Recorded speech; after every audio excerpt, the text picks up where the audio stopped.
Welcome to the Lark Life, where we slow down, create with our hands, and celebrate the beauty of simple, intentional living. From gardening and cooking from scratch to quilting and crafting, we're here to inspire you to live with purpose and joy.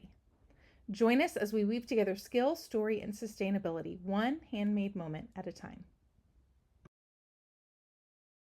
Hi there, and welcome to the Lark Life. If you're new here, my name is Jessica. Welcome to the channel. I'm going to walk you around our little slice of the Ozarks this afternoon as I go through the garden. I've got some chores that need to be done in the garden, and I thought I'd bring you along to see how all of that's going. But before we do that, we are in the process of smoking some pork belly that we've been curing for the last little over a week. And so soon we will have some fresh bacon. I'll show you what that looks like.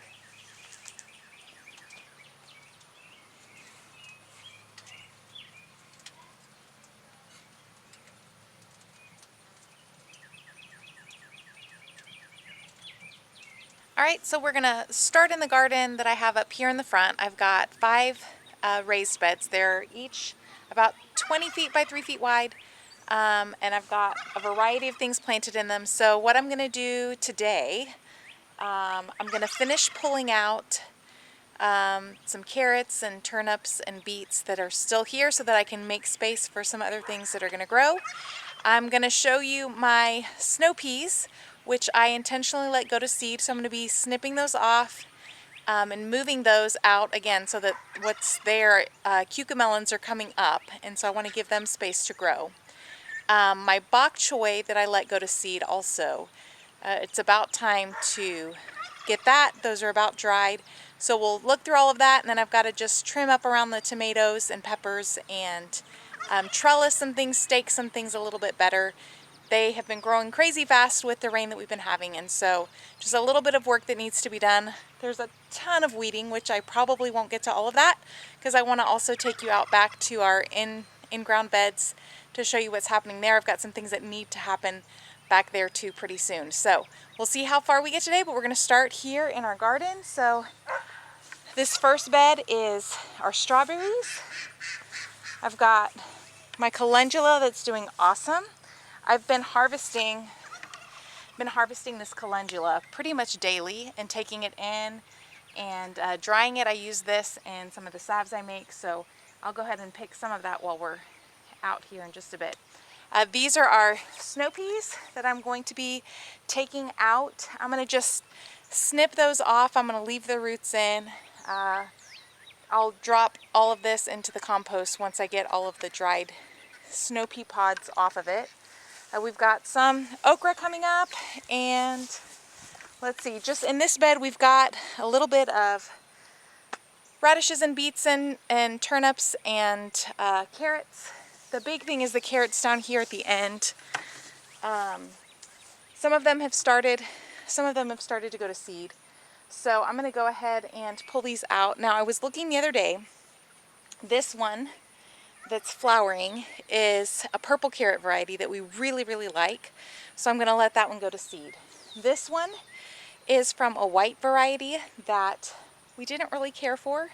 So I'm just going to go ahead and pull this one up, and it'll just go out to the chickens. And then that one over there on the far end is an orange carrot. So I'm going to leave those that have flowered and gone to seed in the ground with the exception of this white one.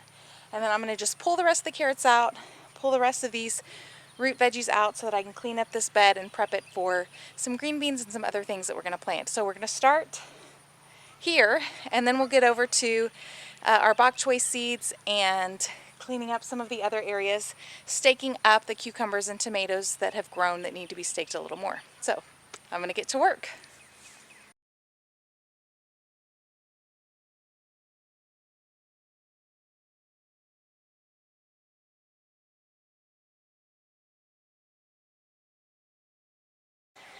All right, so pretty much got the root vegetables pulled up. We got a pretty good haul of carrots, and I've got a few of the white radishes and some of the golden beets. So I'm going to get all of the greens clipped off of these things. These are the purple carrots that we just love. They're delicious.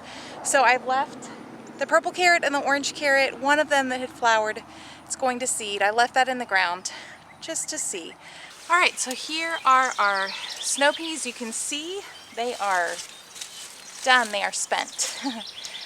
So I've just been kind of letting these dry off. I'm gonna go ahead and clip the bottoms of them and leave the roots in the ground.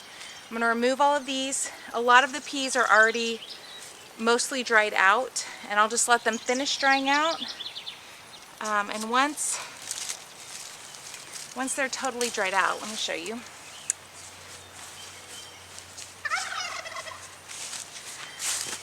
Once they're totally dried out, you can remove the little peas that are inside, and this will be my seed for my fall peas that I'm going to grow.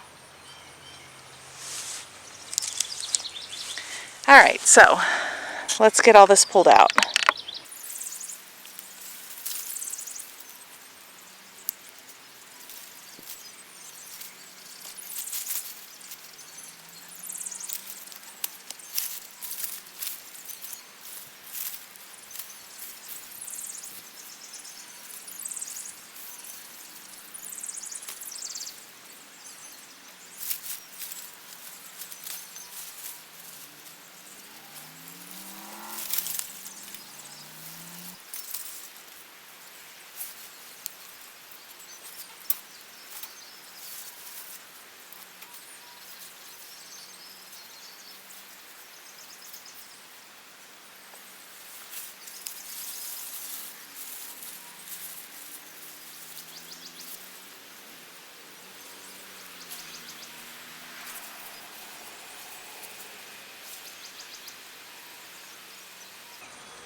Alright, I've got the peas removed. I put this trellis back up because I've got these cucamelons that have been really shaded out. They've been trying to grow. I planted the seeds back when I knew the snow peas would be finishing. So they're up, they're ready to climb. Now this will give the cucamelons space to climb and grow and produce their delicious fruit, and it'll also keep them off of my rosemary. The cucamelons have been kind of choking out this rosemary over here, believe it or not.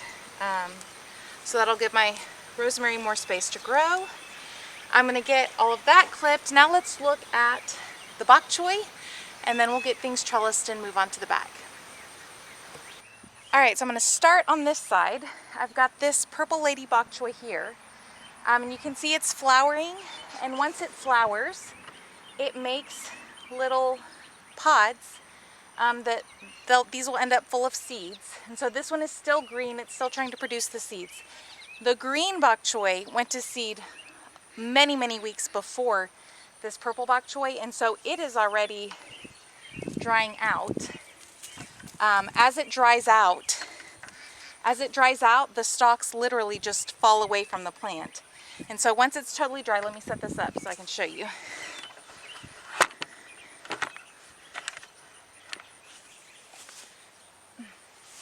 Once this bok choy is totally dry, you can take the little individual pods and crack them open,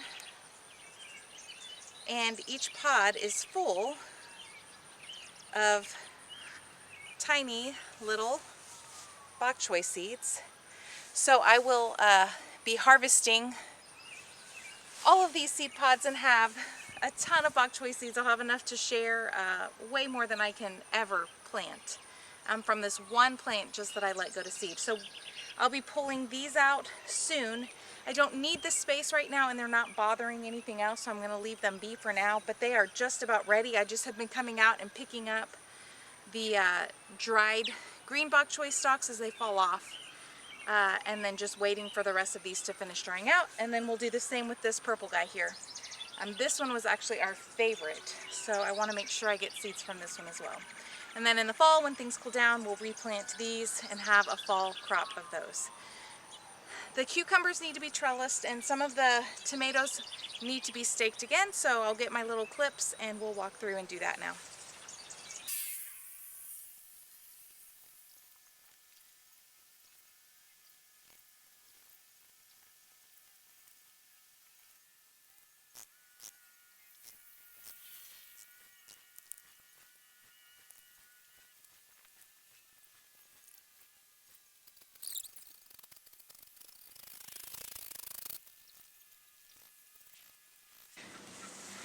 All right, so I've got my big bowl that we harvested. I'm gonna take it back to the back where the animals and the compost pile live. Our newest ducklings decided to follow me up to the garden while I was working, so they're gonna walk back with me and we'll get everybody put away. Get them fed some of these tops, put the rest in the compost pile, and then I'll show you what we've got going on in the back.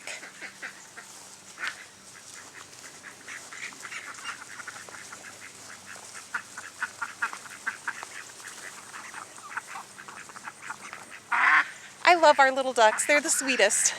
They just follow you around.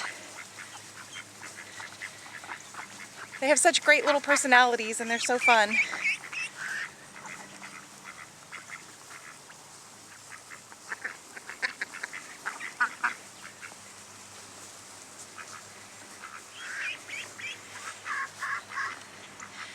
All right, I'm gonna set this down and get some food for them and get them all put back where they belong.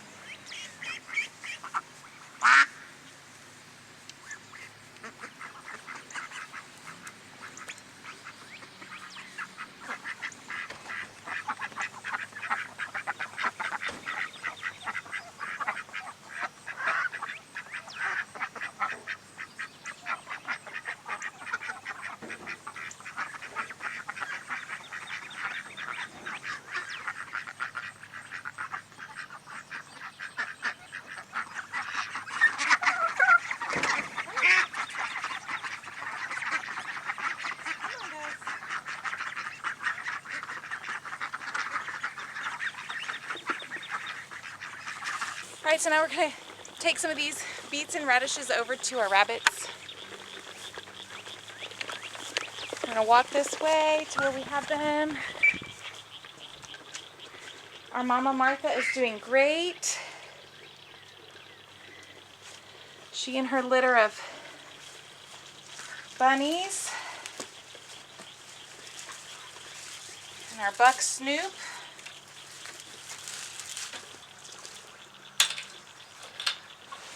Hey guys. Here you go, Snoop.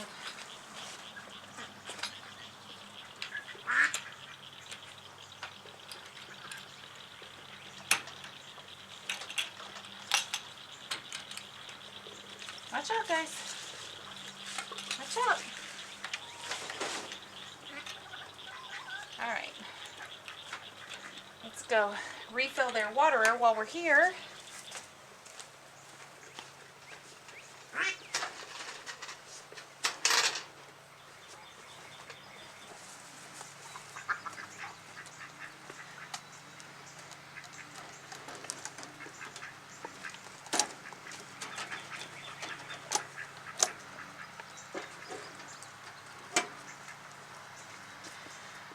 All right, on to the chickens.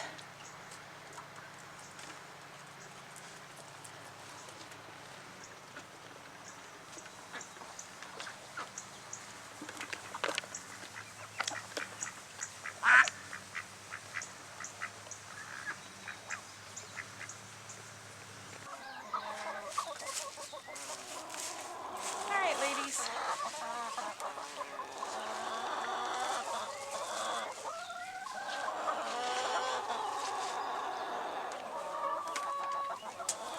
Go.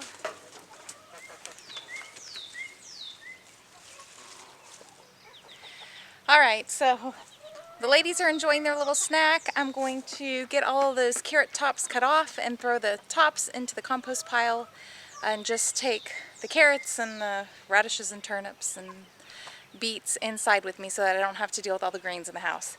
But back here, we've got a little bit of an interesting situation going on, so I'll walk you through and kind of show you what we've got going on back here and show you why I need to spend a lot of time back here.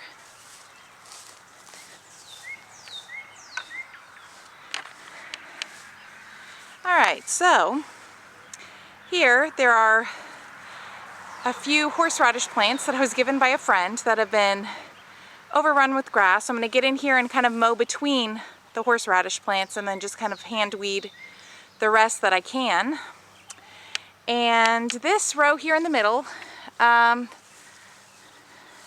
there is really not anything going on. We had this all pulled up, but in this area where there's a little less grass and a little bit of mulch, we had planted a bunch of asparagus. And let me see if I can get down here and show you.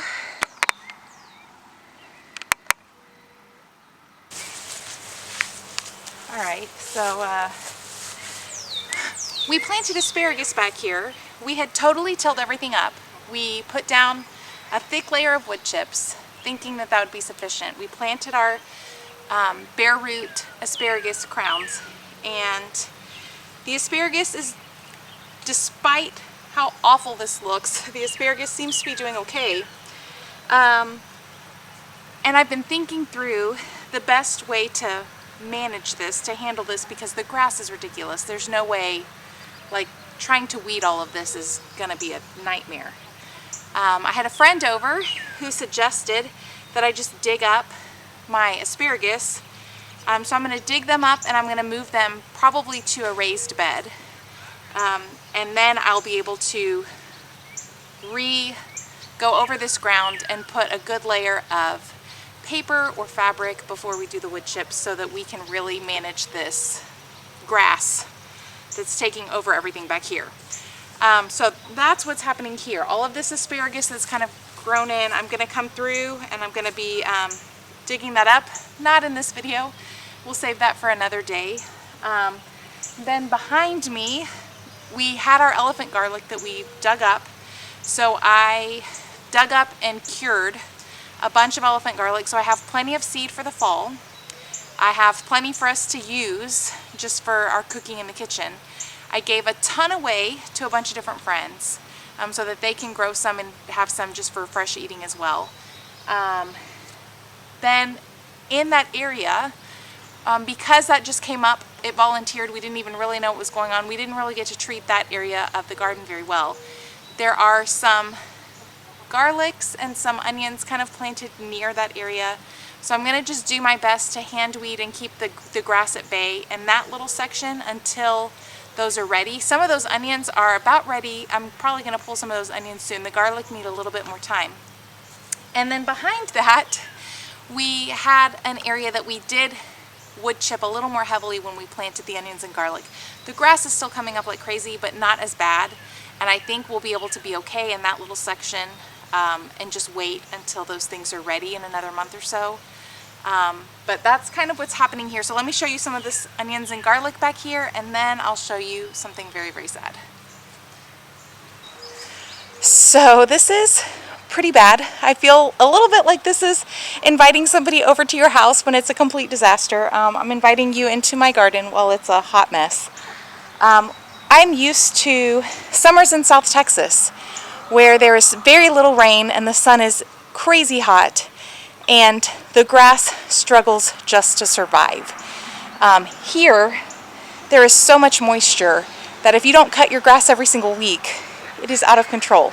And that is what has happened very quickly back here in this garden area. I've never dealt with grass like this. But I want to show you, despite the grass, the onions are doing amazing. So let me show you, see if I can show you some of those.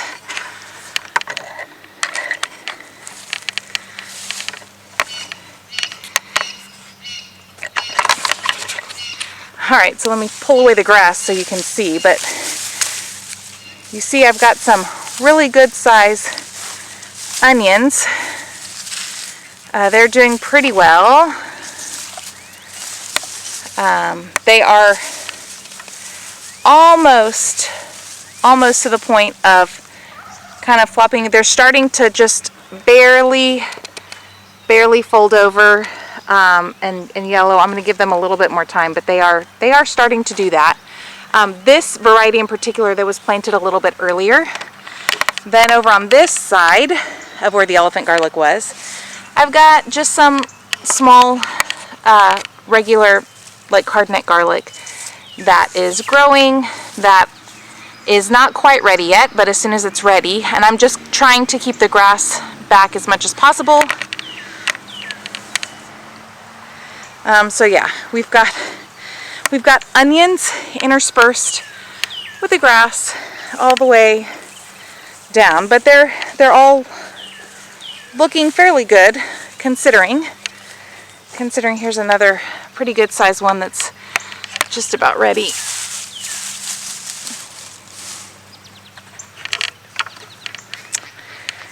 And then in this patch you can see all the stalks kind of sticking up. It's all of our onions and shallots and garlic.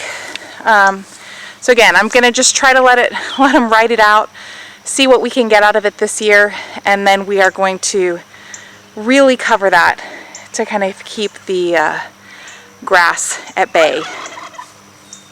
Next time I plant this, I'm going to have some weed barrier or something down and just make the holes in the weed barrier and plant my onions and stuff in the holes of that weed barrier so that we don't have this jungle take over the backyard again. And then that brings me to my sad story. So this little patch behind me, that looks beautiful with all of these wood chips. It looks so nice. Unlike anywhere else in my garden, the grass isn't going crazy here.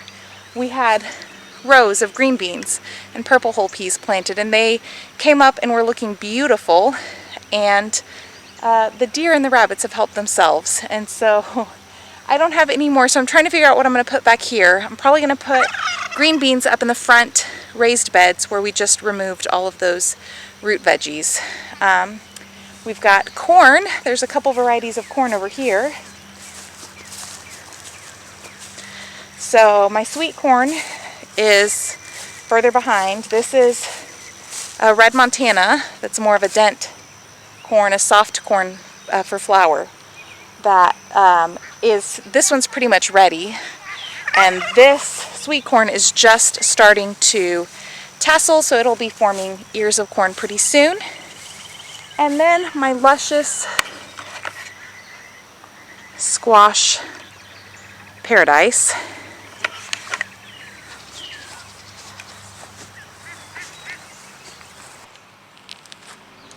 Alright, so we're going to just walk through and I'll show you some of the varieties that we have.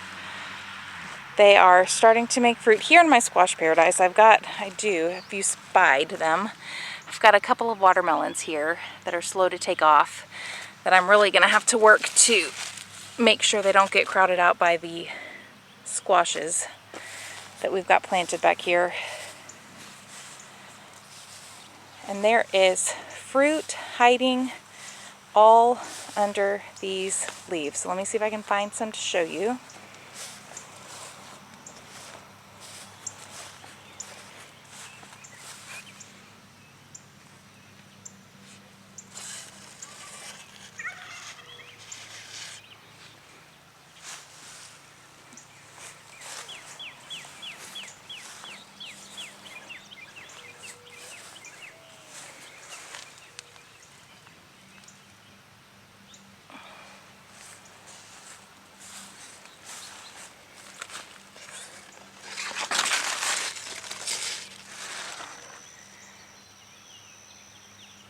I spy baby pumpkins.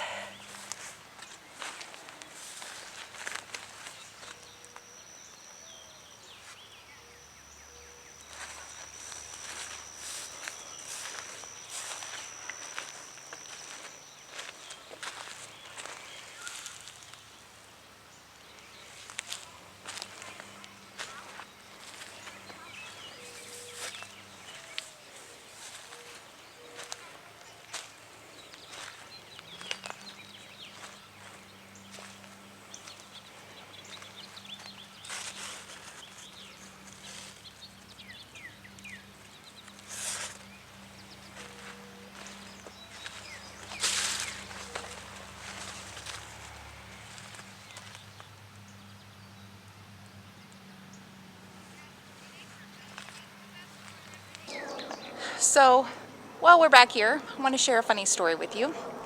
I walked through the garden earlier today, and I've seen all of these starting to fruit, and I couldn't remember exactly what I had planted where. So I've got a variety of summer squashes on this end, and then my winter squashes and pumpkins over on this end. And I started walking through, and identifying what the plants were, but it didn't take me long to realize that squash plants don't stay in the rows that you planted them in.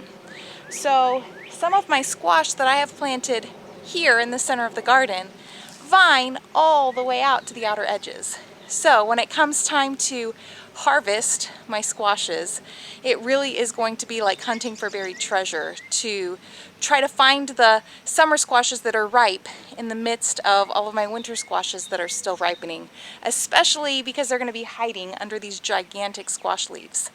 I also have some damage that I'm starting to notice from different pests, vine borers and different things. So I've got some BT that I'm going to try. I've heard it's a good alternative to be able to deal with the vine borers and things in a more natural, organic way. So we're going to give it a try. We're going to see how it goes, see if I can keep my plants healthy enough to continue to produce and have that fruit fully mature. So that's here. Last thing I want to show you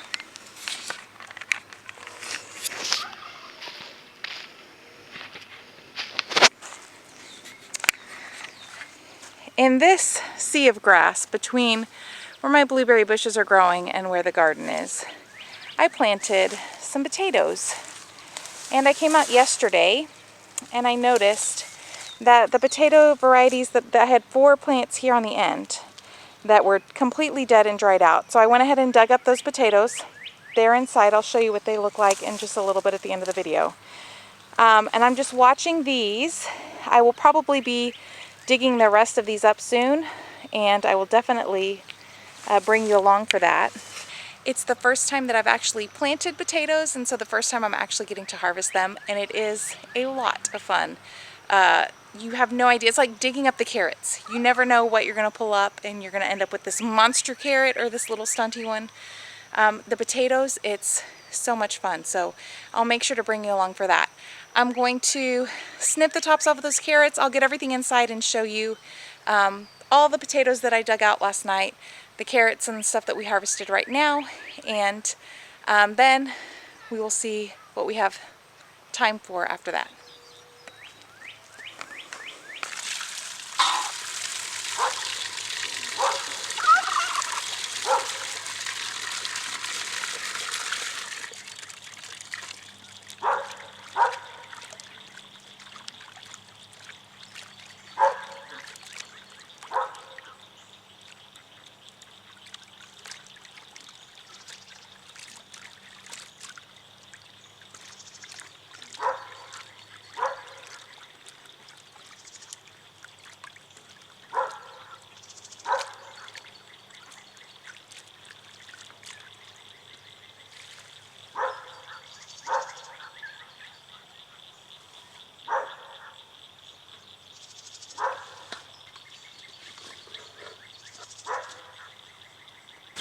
Alright, so here's the haul of carrots we ended up with. Again, we love these. I think these are purple dragon carrots. We wish we had a whole bed full of these. So I'm going to be planting a lot more of these in the fall. We got my potatoes that I pulled up just from those 3 plants yesterday that I noticed had just completely died back. Some of them are pretty good size, some of them are still on the smaller side, but we'll be eating all of these very soon. I went ahead and pulled a few of the onions that were flopped over and came up easily. I'm going to leave the rest back there, and fingers crossed the grass doesn't totally destroy the garlic and shallots and onions that we have growing back there. Again, once we pull those up, I'm going to completely mow and cover that area, and when we plant our garlic again this fall, I'm going to make sure that I plant in a weed barrier fabric so that that doesn't happen again in the future. So I think I'm going to leave it right there. I have a little clip that I'm going to add to the end of this video where my son helped me pick some cucumbers, and we turned those cucumbers into delicious, super simple, easy refrigerator pickles that you can put together in less than 10 minutes. So I'll leave you with that. We've got some other exciting news coming soon, so stay tuned. If you haven't subscribed to the channel, subscribe so that you can keep up with all that's happening around here, because again, I've got some exciting news to share in our next video. And until next time, happy gardening, happy homesteading. I'm gonna harvest the cucumbers. All right, go for it. This There. one's a giant one. It is giant. This guy I have not spotted yet, Mom.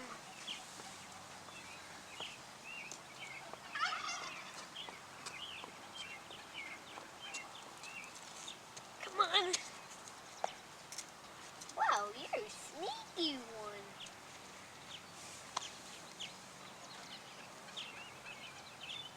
Mom, I'm not gonna lie. This is a strong one. Okay. Let me see him. Hold him up so I can see him. That's awesome. And then we have the big old fat one here that we can make into zucchini pumpkin bread squash.